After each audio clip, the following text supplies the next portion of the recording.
Hi guys, welcome back to my channel Cook with Ira, and on today's episode I want to share with you how to make my version of veg momos. Momos are very popular within the Asian communities, and whenever we have those momo parties we always have that one friend who's a vegetarian, and this is a great dish for them, and the rest of the friends can enjoy the non-veg momos, which I also have a video and I'll try to link that down below, so do not forget to check it out. So yeah, let's go with the ingredients so we can get started. Okay, so there are a couple of ingredients on this dish which I believe are the key, and I will not try to leave them out because that will give you the texture of the non-veg momos, and those two are the soybean chunks and the mushrooms. So for the soybean chunks, I have actually boiled them and squeezed the water out of it and then cut it into small pieces like so. This is a button mushroom that I have cut into small pieces like that. And this is cabbage that I have cut into small pieces. You can also shred them if you want to, but I kind of like to leave them in a little bit bigger chunks. This is shredded carrot. This is a boiled potato. This will help to bind the filling, so I will also highly suggest you use them, but if you don't like too starchy of a flavor, then I will try to leave that, you can leave that out. Then over here I have some green onions, some red onions finely chopped. And then for the spices, I'm taking, this is cumin and coriander powder mix, some turmeric powder. This is Momo masala. Again, if you can't find this, I'll try to leave it down below, a link to the Momo masala. This is red chili powder. This is garlic paste and ginger paste, some salt to taste, and some vegetable oil.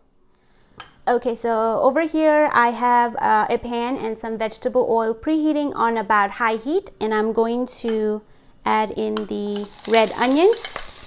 And I'm going to cook this for only like maybe 2 minutes or so, just to, until it turns translucent, and then we're gonna add in the other veggies. So it's been about a minute. As you can see, they've turned a little translucent in color. Now we're going to add the soybeans, the cabbage, the mushrooms, and the carrots.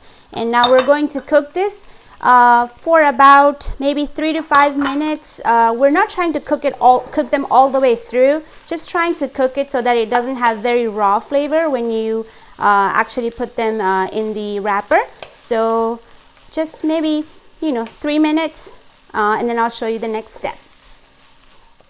Okay, so it's been about 3 minutes. Gonna add in a pinch of salt, not much, to drain some water out of it, and then the ginger and garlic paste. And now we're going to cook this for another minute or so, and then we'll prepare our filling.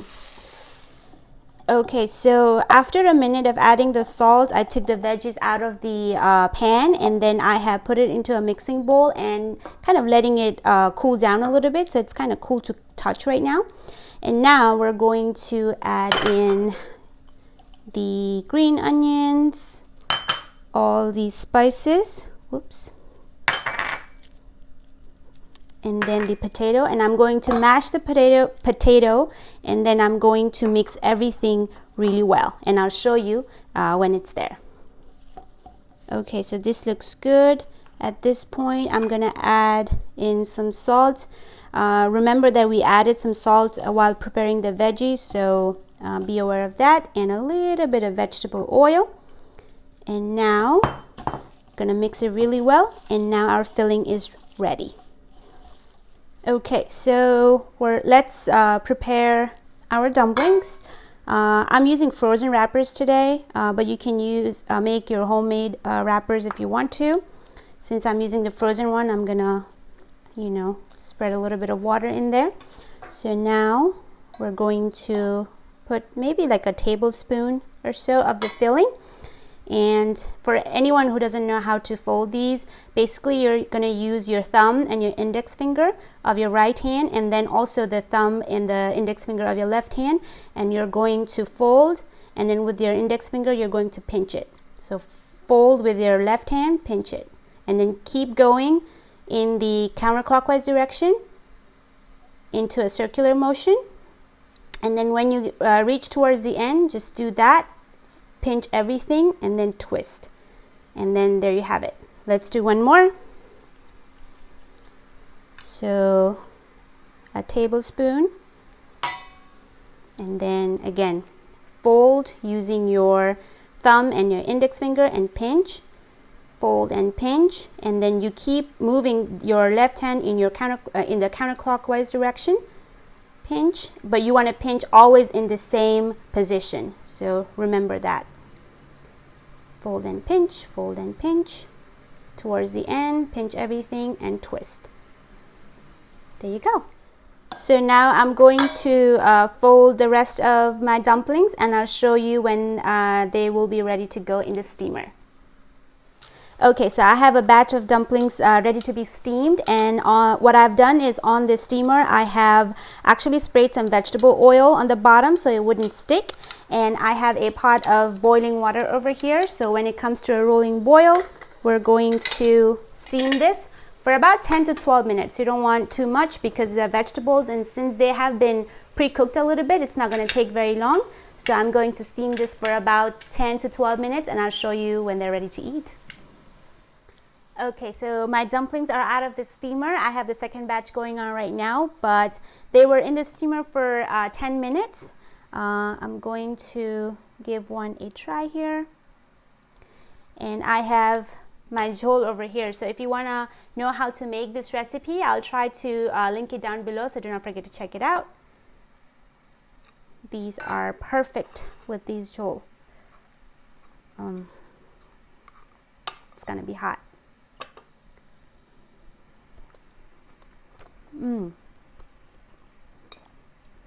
It's really good. Like I said, those soybean and the mushrooms give you that texture of a non-veg dumplings, which I love. It's not dry at all. Again, like even if you eat it just by itself, it's not going to be dry at all. I promise you, because I've tried that before. And with the jhol, it's just a perfect combination during this winter. I hope you'll give this recipe a try. If you do, let me know how it worked out in the comment section below. If you have any questions or comments, do not forget to leave it in the comment section below as well. All the ingredients and the measurements will be in the description box down below for you guys. Thank you for spending time with me today, and I'll see you on my next one. Bye!